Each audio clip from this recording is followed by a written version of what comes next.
You may think every drop of rain falling from the sky or each glass of water you drink is brand new, but it has always been here and is a part of the water cycle.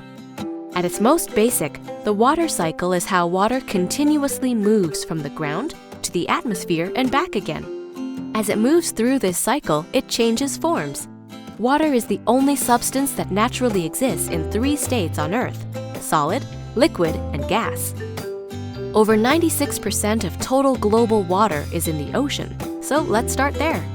Energy from the sun causes water on the surface to evaporate into water vapor, a gas. This invisible vapor rises into the atmosphere where the air is colder and condenses into clouds. Air currents move these clouds all around the Earth. Water drops form in clouds, and the drops then return to the ocean or land as precipitation. Let's say this time it's snow.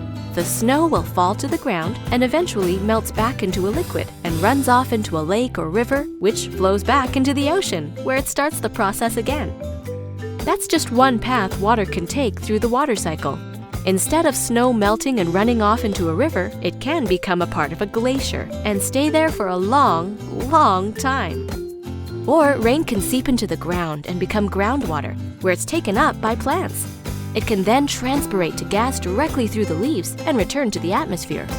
Or instead of being taken up by the plant, the groundwater can work its way up to a lake, river, spring, or even the ocean.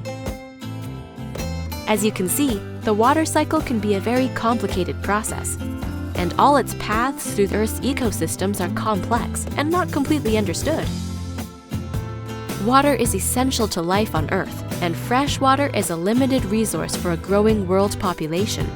Changes in the water cycle can impact everyone through the economy, energy production and use, health, recreation, transportation, agriculture, and drinking water. And that's why understanding of the water cycle has become one of NOAA's grand science challenges.